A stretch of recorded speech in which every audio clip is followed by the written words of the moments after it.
Bonjour à tous et bienvenue dans cette nouvelle vidéo. Aujourd'hui, on va parler d'une application dont on a légèrement entendu parler récemment un peu partout. C'est Stop Covid. Et pour en parler, je suis plutôt bien accompagné puisque déjà je suis avec Marion. Bonjour Marion. Salut. Voilà Marion qui est... tu peux expliquer ta spécialité d'ailleurs sur le site pour les gens qui te connaissent pas ou te lisent pas. Alors, je suis journaliste spécialisée dans les questions sociétech. Voilà, Oh, petit jeu de mots en passant. très beau mot, Sociétech. Et je suis aussi avec Gilbert. Bonjour Gilbert. Salut. Voilà Gilbert que vous avez peut-être déjà plus vu sur la chaîne, qui lui s'occupe de toutes les questions de cybersécurité, hacking, crypto-monnaie, informatique quantique et j'en passe. Chiffrement. Voilà, que des trucs hyper cool. Donc aujourd'hui on va parler de Stop Covid, je vous l'ai dit. Marion, pour commencer, si on peut reprendre, admettons quelqu'un qui a vécu dans une grotte pendant 2 mois, est-ce que tu peux reprendre les bases très rapidement de ce que c'est Stop Covid? Alors, Stop Covid, juste pour commencer déjà, on ne sait même pas si ce sera le nom définitif de cette application. Ça commence bien. Cette application, et c'est une des incertitudes, mais cette application permettrait d'identifier les chaînes de transmission entre les malades du Covid-19. Parce que comme tu le sais, en fait, Jordan, le problème pour gérer une pandémie, c'est de voir où et quand se transmet le virus. Et donc, cette application chargée sur nos téléphones communiquerait entre téléphones pour savoir qui s'est contacté, quand et où, de manière anonyme, et alerterait les personnes qui ont rencontré une personne testée positive de son diagnostic, en fait. Ok, donc grosso modo pour notifier les gens qui ont soit été en contact avec quelqu'un contaminé ou qui ont été contaminés, et pour prévenir les autres. Voilà, et ce serait de manière systématique, ce qui permet de gagner un temps fou, en fait, dans la recherche de qui a transmis à qui le virus et dans cette recherche du patient zéro dans chaque chaîne de transmission, en fait. Ok, bon, ça c'est la base. Maintenant, première question, c'est où est-ce qu'elle en est cette appli? Où est-ce qu'en est le développement, tout simplement? L'INRIA, qui est en charge qui pilote l'ensemble du projet, a publié les premiers codes sources de l'application. Donc c'est en voie d'avancement. Ça devait être prêt initialement pour le 11 mai et la première phase de déconfinement. Si on fait cette vidéo, c'est que ça n'est pas prêt. Et le ministre Cédric O a quand même assuré que ce serait prêt d'ici le 2 juin. Mais voilà, il y a un bon nombre d'incertitudes et de zones d'ombre sur ce projet qui nous permettent de douter de cette date. En revanche, c'est la parole du gouvernement, ça devrait être prêt d'ici 3 semaines. Ok, je tiens à préciser quand même avant tout, et ça sera le cas pour tout ce qu'on dira dans cette vidéo, que les infos qu'on vous donne là, elles sont valables au moment où on tourne cette vidéo, mais peut-être qu'au moment de la publication de la vidéo, ou un jour ou deux, ou peu importe quand vous regardez cette vidéo, ça sera peut-être plus valable. Donc il faudra pas insulter Marion, par exemple, si les infos sont pas les bonnes, etc. Autre question, Gilbert, pour toi, c'est quoi les particularités un peu de cette appli, les dessous, comment ça fonctionne grosso modo, tout ça? Alors en fait, dans toutes ces applications de contact tracing qui ont été présentées ces derniers temps, en fait, il y a un peu 2 camps qui se présentent. Il y a le camp de l'architecture centralisée et le camp de l'architecture décentralisée. Et en France, on a choisi l'architecture centralisée, c'est-à-dire en fait où il y a un serveur central qui va collecter en fait les données qui seront diffusées par chaque utilisateur via Bluetooth et qui va mettre en fait, qui va générer l'alerte en fait des personnes à risque. Et donc cette autre particularité, c'est que c'est développé donc par un consortium français. Voilà, il y a une dizaine d'acteurs. On peut citer par exemple Capgemini, Dassault Systèmes, donc des entreprises privées, mais aussi des organismes publics comme l'ANSSI qui donc fait partie prenante. Évidemment, Santé publique France aussi, qui participe à ce projet. Et en grosse boîte, il y a aussi Orange et Weezing qui sont dessus, je crois. Hein. Voilà, il y a aussi Orange. Donc chacun a un petit peu sa spécialité, son domaine en fait de spécialité dans ce projet, quoi.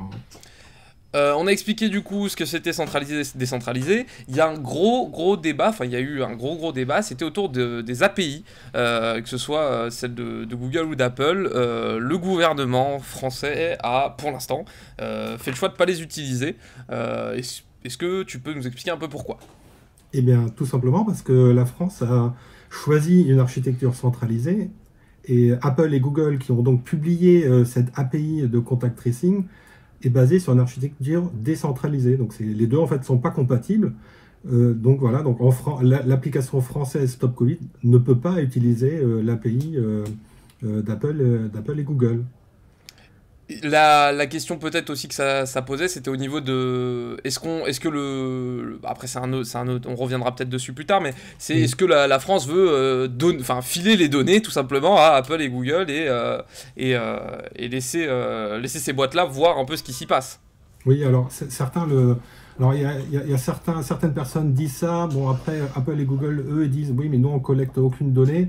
Après, ce qui est vrai, que c'est dans une architecture centralisée, bah, le serveur central, forcément, en fait, va capter plus de données et, euh, et notamment, en fait, sera davantage au courant du nombre de personnes à risque dans la population. Et donc ça, c'est une donnée intéressante, en fait, pour piloter, en fait, pour savoir un peu où en est l'épidémie. Dans l'architecture décentralisée, cette information, elle est disséminée, en fait, sur tous les terminaux. Et l'agence de santé ne le sait pas forcément, en fait. Donc il y a plus d'informations dans une architecture centralisée, donc a priori plus de facilité en fait à réagir à l'épidémie.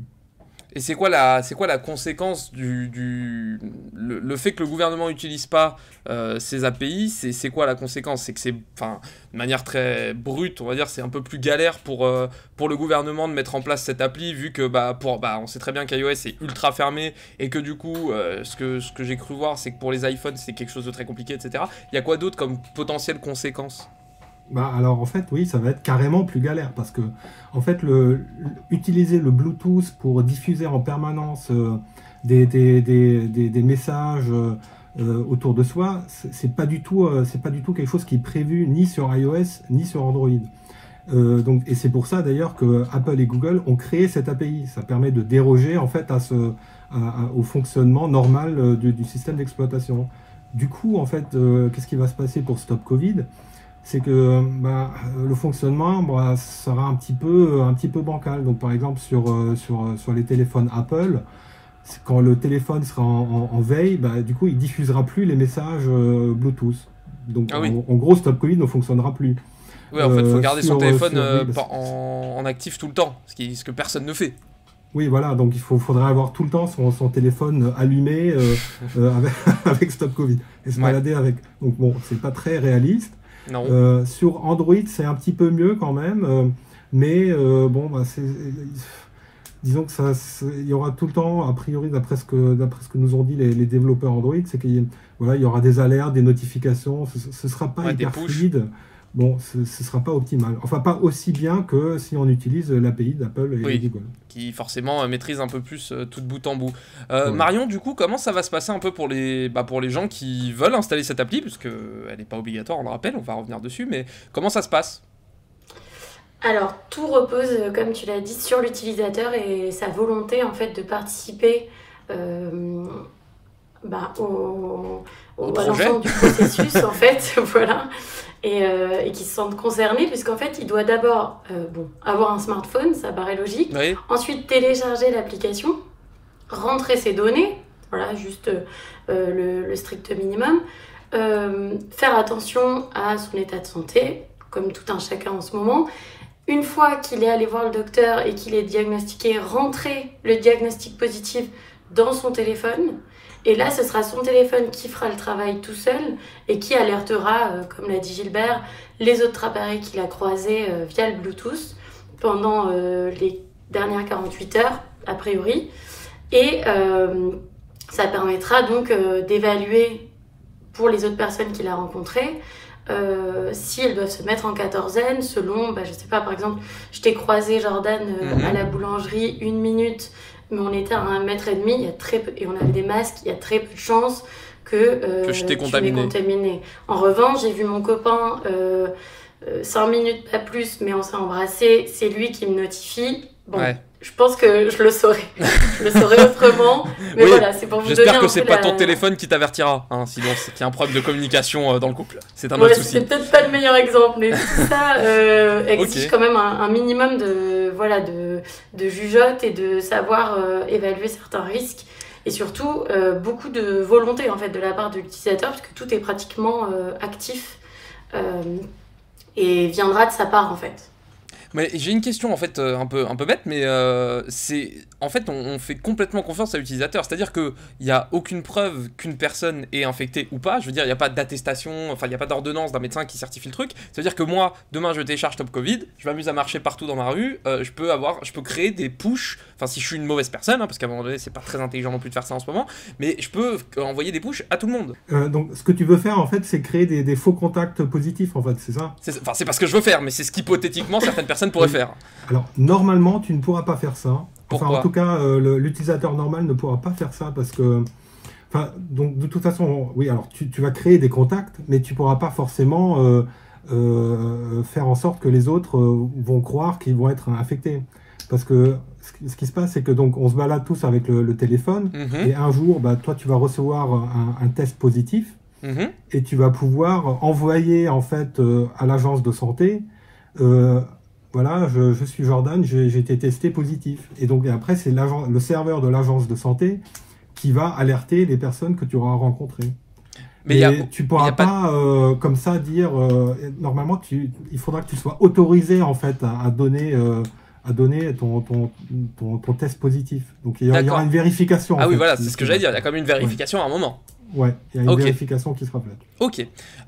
Et Marion, question, mais pour les gens qui ont pas de smartphone, il y en a, surtout nos grands-parents, etc. Comment ça se passe? Alors ça c'est aussi un petit point, on va dire, un petit obstacle, un petit grain de riz dans la machine. En fait, pour respecter le principe d'égalité qui est en place par la mise en place par la Constitution française, le gouvernement doit pourvoir ce service à tout le monde, même ceux qui n'ont pas de smartphone, et on sait qu'il y en a un peu plus de 20% en France. Et donc pour cela, il y a effectivement des pistes qui ne sont pas exclues, notamment celle des bracelets connectés par exemple, qui pourraient marcher sur le même principe, mais donc vous les avez pas tout le temps, et il n'y a pas ce problème d'application qui dort et qui se réveille, puisqu'en fait vous l'avez toujours au moment de sortir et elle est active, et quand vous rentrez chez vous, hop, on la met à part. Ça permettrait aussi de les distribuer à des gens isolés comme effectivement nos grands-parents ou des gens qui refusent d'avoir des smartphones. Mais voilà, il y a un gros souci logistique derrière ça, un gros défi en fait. Cédrico l'a dit plusieurs fois, c'est quand même colossal en fait de donner ce genre d'objet sans forcément de garantie à toutes ces personnes qui ne sont pas dotées de smartphone. En revanche, même si c'est pointé comme une limite, le fait qu'il y ait des personnes sans smartphone, et en plus que ce soit des personnes vulnérables au virus, il y a un argument qui peut être quand même soulevé par rapport à ça, c'est que les personnes, et en général les personnes infectées qui nous intéressent dans le contact tracing, c'est les jeunes, les citadins, les personnes mobiles en fait. Ouais. Donc même si tout le monde n'est pas doté de l'application, c'est ce que dit le gouvernement, l'efficacité serait quand même là, puisque en fait c'est les mobiles qui nous intéressent et pas forcément ces personnes isolées. Les personnes qui restent chez eux, quoi. Exactement. Ok, très bien. Écoute, on va passer alors là on va rentrer dans le dur, on va passer à l'aspect vraiment technique pure.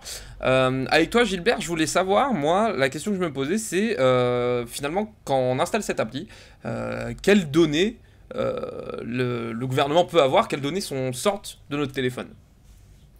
Alors, qu'on soit dans l'architecture centralisée ou décentralisée, en fait, les données qui circulent sont anonymes, en fait. C'est aléatoire et anonyme. Donc, c'est-à-dire que les terminaux diffusent des genres de pseudonymes qui changent régulièrement et qui sont générés de telle manière à ce qu'on ne peut pas retrouver l'identité de l'utilisateur. D'accord. Des pseudonymes qu'on ne crée pas, qui sont créés aléatoirement. Qui sont créés par le téléphone. Hein. Ok, donc, voilà. Donc c'est suite de numéros, enfin quelque chose quoi. Ouais, moi je peux rien faire en fait. Hein. D'accord. Alors ça c'est la théorie.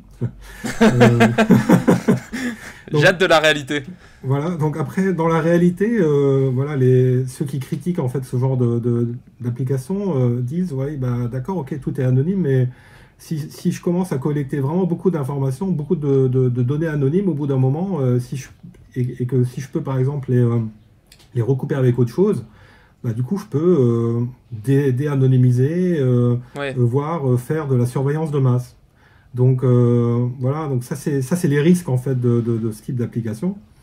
Et bon, bah, évidemment, le gouvernement nous dit oui, mais en fait, tout est hyper bien sécurisé, n'ayez crainte, dormez tranquille.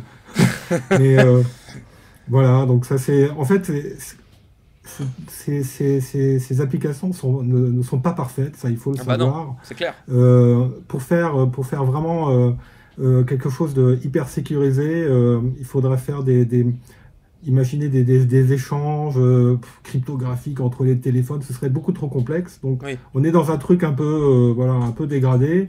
Bon, ce sera peut-être efficace, on ne sait pas, hein, c'est la première fois qu'on utilise ce type d'application. complètement. Et on espère que bah, voilà, il n'y aura pas de conneries, quoi, hein. Mais en fait, on n'est pas sûr, hein. On n'est Bah là, pas c'est un peu sûr du cobaye. tout, Ils ont pas beaucoup de temps, il faut sortir un truc donc assez rapidement, mais en même temps, voilà. c'est assez euh, complexe à faire. Bah, et ouais, et puis il y a quand même un risque non négligeable. Il y a des. Et oui, il y a des. C'était il y a quelques semaines, il y a 140 experts de sécurité en France qui ont signé une lettre ouverte pour dire attention, quand même, il y a des risques, il faut en parler. Voilà, Et tout à l'heure, faut qu'on sache vers où on va quand même. Oui, ce qui est cohérent. Tout à l'heure, tu nous parlais du fait qu'il y ait deux architectures, soit centralisées, soit décentralisées. Et en fait, là, si on devait, admettons, si on avait encore le choix et que le gouvernement n'avait pas pris sa décision, laquelle aurait été la plus sécurisée? Est-ce que c'est la même chose? Est-ce qu'il y a une différence notable ou pas? Oui, alors il y a des différences, mais est-ce qu'il y en a une qui est plus sécurisée? Il y a beaucoup de débats en fait dans ce domaine. En fait, c'est avant tout une question de confiance finalement, c'est-à-dire la confiance vers l'État. Parce que dans l'architecture centralisée, ben, il y a un serveur central qui sera piloté par des agences de l'État. Et donc je fais confiance, je fais confiance à l'État à ce qu'il n'utilise pas ces données pour faire autre chose que ben, le contact tracing. Alors que dans l'architecture décentralisée, finalement, c'est plutôt la philosophie de bah, je ne fais pas confiance à l'État et les données sont stockées de manière décentralisée sur tous les terminaux. Donc avec les désavantages dont on a parlé tout à l'heure, hein, c'est-à-dire que bah, du coup, bah, les agences de santé ont moins d'informations. Mais il y a aussi des risques dans l'architecture décentralisée. Il y a des experts qui disent oui, mais dans ce cas-là, on pourrait aussi imaginer un acteur qui place des bornes Bluetooth un peu partout et qui arrive à collecter plein de données et donc à faire des attaques de surveillance Ouais. ou de déanonymisation, quoi. Il y a des risques dans les deux architectures. Tu fais bien de parler de borne Bluetooth parce que justement, on l'a pas dit, mais c'est important. Cette appli, elle ne fonctionne pas par géolocalisation, mais par Bluetooth. Et c'est une très belle transition, merci Gilbert, parce que ma question, ça allait être, est-ce que cette appli a des limites? Je pensais notamment à ça, mais est-ce qu'elle a des limites, est-ce qu'il y a des choses qui pourraient faire en sorte que cette appli ne fonctionne pas ou ne soit pas utilisable en fait, enfin, qu'elle soit pas efficace en tout cas? L'efficacité, alors on a choisi le Bluetooth. Alors, bon, en fait, l'idéal, effectivement, ce serait d'utiliser la géolocalisation. Bah oui. Parce que voilà, ça en plus, c'est un service qui fonctionne sur pratiquement tous les smartphones. Terminaux, bien sûr. En arrière-plan, c'est fluide, il n'y a pas de souci. Mais le problème, c'est que la géolocalisation, bah, c'est des données qui sont très sensibles et personne n'a envie d'être géolocalisé en permanence par un serveur central du gouvernement, hein, je pense. Oui, on est d'accord. Là-dessus, je pense que tout le monde est d'accord. Tout le monde a eu donc voilà, tout le monde a eu l'idée du Bluetooth parce que c'est une techno, voilà, il n'y a pas de données de géolocalisation et puis on peut mesurer les distances avec le Bluetooth entre deux smartphones. Alors le problème, c'est que le Bluetooth a une précision voilà, c'est une précision de quelques mètres. Donc quand on dit par exemple que voilà, quand on est à 1 mètre ou 1 mètre et demi, au-delà d'un mètre à 1 mètre et demi, on n'est plus contaminant. Bah, c'est important quand même en fait. Ça veut dire que c'est un peu grossier en fait. Oui, bon. oui. Après, il y a un autre problème, c'est que si je suis séparé par une cloison, bah, le Bluetooth, lui, il va pas voir la cloison en fait. Les ondes Bluetooth vont passer à travers et donc du coup, il y aura un contact qui va être notifié, alors qu'en réalité, il n'y en a pas. Il n'y en a pas, oui, c'est ça. Donc il y aura des faux positifs avec le contact tracing. Mais bon, vaut mieux avoir des faux positifs que des faux négatifs. Oui, c'est pas faux. Mais du coup, là je vais m'adresser à Marion, du coup, est-ce que pour toi, avec ce que tu sais, ce que tu vois tous les jours, est-ce que le contact tracing, c'est efficace et est-ce que ça peut permettre soit de faire de la prévention, soit de même d'éradiquer qui sait le virus? Est-ce que pour toi c'est efficace ou pas? En tout cas, c'est inédit. Oui, ça on est d'accord. Il y a effectivement beaucoup d'interrogations sur cette efficacité parce que certains chercheurs disent que pour qu'une telle application soit efficace, il faut qu'il y ait au moins 60% de la population qui ait téléchargé l'application. Et Ouais. au vu de ce qu'on a dit juste avant, bah, c'est quand même compliqué d'atteindre ce seuil. Ça fait 37 Singapour millions, qui ça fait 37 millions de personnes quand même en France. Oui, à Singapour, une population qui est un peu plus disposée à le faire, il n'y a eu que 19% de téléchargement dans la population. Donc c'est vrai que Ok. c'est des données qui C'est un interrogent. bon indicateur. Effectivement. Et puis, voilà, ce que disait Gilbert à l'instant, la techno en elle-même est un peu grossière, ce qui permet pas d'être aussi fin que le contact tracing, on va dire, classique, qui est fait de toute façon manuellement et qui va être fait par les autorités françaises de santé publique, qui interrogent en fait tous les contaminés sur leur rapport dans les dernières 48 heures, je veux dire, leurs interactions sociales. Et, On avait compris, t'inquiète. et voilà, donc ce sera un complément et effectivement, ça peut permettre d'aller beaucoup plus rapidement. De ce point de vue-là, c'est a priori plus efficace, mais voilà, il y a les limites techniques qui posent ce problème et ce niveau de téléchargement qui pose toujours des questions sur est-ce que ça servira en fait de le télécharger finalement. Ok. Écoute, très bien. Les questions que je vais avoir ensuite, c'est plus autour du gouvernement et de l'angle un peu plus, on va dire, citoyen pour nous. On précise, on fait absolument pas de politique, c'est juste un avis neutre et on parle juste de l'appli et de ce qui s'en passe. Hein, ça va pas plus loin que ça. Question qu'on peut se poser et qui peut énerver certaines personnes, mais pourquoi dans une situation de crise comme celle qu'on connaît, le gouvernement n'a pas imposé de télécharger cette appli ou trouver un moyen autre d'imposer un système qui permette de faire en sorte que cette appli fonctionne et d'atteindre ces fameux 60%. Alors c'est une bonne question parce qu'en fait le gouvernement avait le choix. En fait il y a tout dans la loi aujourd'hui française et européenne, notamment dans le cadre du RGPD dont vous avez entendu parler et dont on connaît un peu plus les contours aujourd'hui.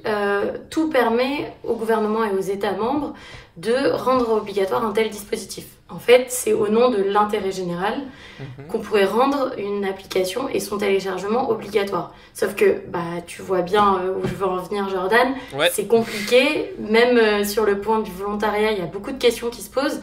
Alors le gouvernement a ouvertement opté pour l'option volontaire, ce qui lui permet aussi de ne pas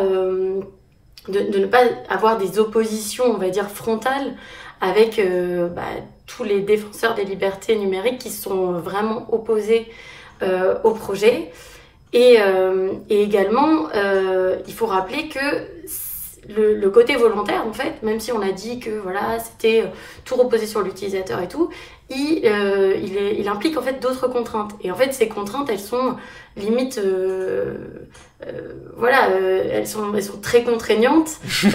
C'est le principe des contraintes en général. Non, mais comment dire, elles sont, elles encadrent assez le dispositif pour qu'en fait le citoyen qui fasse le choix de télécharger l'application soit dans un processus de consentement et pas et qu'on lui impose pas en fait. Et ça, cet engagement citoyen sur lequel mise le gouvernement, ça permettra aux citoyens en fait d'être actifs et de reposer aussi sur la confiance en fait, puisque c'est ce que disait Gilbert à l'instant.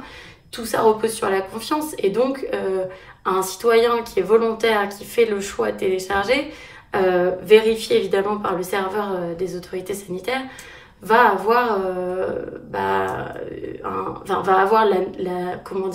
le sentiment d'être utile et va pouvoir aider en fait. Et donc c'est un peu sur ce modèle-là sur ce principe-là, on va dire, que repose le volontariat. Mais en soi, ils avaient les outils de le faire, mais voilà, c'est très compliqué d'imposer une telle application. Ah, on est d'accord. Et puis de toute façon, ça peut aussi générer, enfin, je vais y arriver. Ça peut lancer aussi une grosse levée de bouclier de plein de gens qui vont dire ah ben non, moi je veux pas télécharger ce truc, c'est un truc obligatoire, etc. Enfin bref, on se connaît en France, on aime bien un peu râler et si ça avait été obligatoire, ça aurait été compliqué.